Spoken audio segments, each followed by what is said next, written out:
प्रथमावनो मिडियाफोरखौ आंनिफ्राय खुलुमबाय थाबाय।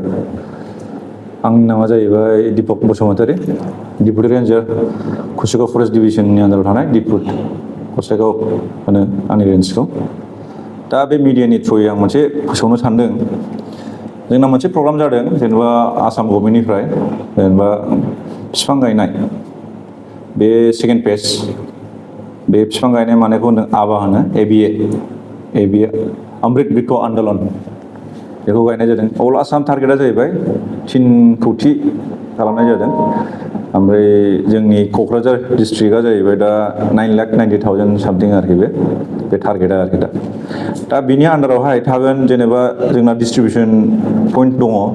ओमफ्राय स्टकिं पइन्टआ जाहैबाय जोंना कुचुगाव सेन्ट्रेल रेन्ज नवीननगरनिफ्राय जागोन आरोखि जोंना बेनिफ्राय जानानै डिस्ट्रिबिउसन पइन्ट जेरेखम गसाइगाव ब्लक थाबाय, गसाइगाव ब्लकनि आन्दाराव थाबाय बिसिसि बेफोरनो हरनाय जाहैगोन।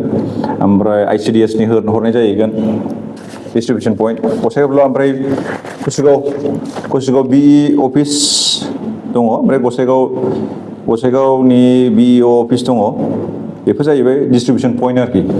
ओमफ्राय बेनि उनाव आइसिडिएस थाबाय। माने जथ' माने गभर्नमेन्ट अफिस दं बे गभर्नमेन्ट अफिसनि आन्दाराव हरनाय जागोन डिस्ट्रिबिउसन पइन्टफोरखौ आरोखि। बेनिफ्रायनो माखासे जाय लांनो हागोन आरोखि फुलि बिफांफोरखौ। रायजो राजाफ्रा गायनो थाखाय मोनसे रेजिस्ट्रेसन दं। थांनाय बोसोरावबो रेजिस्ट्रेसन खालामखादों। ओमफ्राय जायना रेजिस्ट्रेसन खालामखानाय दङ बे रेजिस्ट्रेसन खालामखानाय थानाया बे रिनिउ खालामबानो जागोन आरोखि। ओमफ्राय जायना रेजिस्ट्रेसन खालामनाय गैया बेखौ गोदान रेजिस्ट्रेसन खालामनांगोन आरोखि। रेजिस्ट्रेसननि डेटआ दाख्लैसिमावहाय 31 जुलाइसिमल'मोन, खिन्थु बेखौ एक्सटेनसन खालामनाय जाहैबाय नैबे आगष्टनि 1 तारिखसिम आरोखि। बाव रिनिउ खालामनो हागोन जाय रिनिउ खालामाखै। ओमफ्राय जायना रिनिउ दंखायो बेखौ जास्ट जायना रिनिउ गैया बिसोरखौ माबा खालामनांगोन आरोखि रेजिस्ट्रेसन गोदान खालामनांगोन। ओमफ्राय जायना आगोलनि दंखायो बेखौ रिनिउ खालामनांगोन आरोखि फुरानाखौ। गायनायनि उनाव मा खालामनांगोन?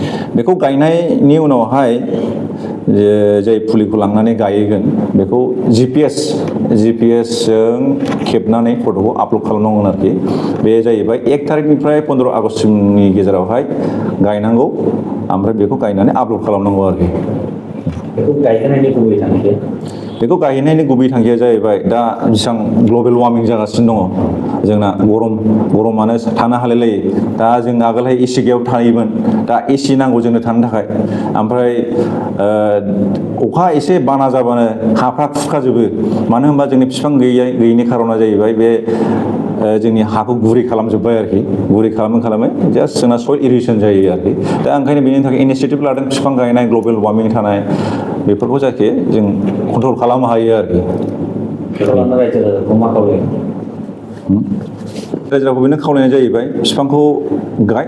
जेनेबा सासे न'खराव साबा खरि थायो। सासे न'खराव जुदि सासे जुदि गायलाङोबा अनेक बिफां गायनो हायो आरोखि। बे आंनि रायजो राजाफोर रिकुवेस्ट बिफांखौ गाय, हागौमानि गाय। आरो जों ग्लबेल वार्मिंखौ हागौमानि खम खालाम आरोखि, कन्ट्रल खालाम आरोखि।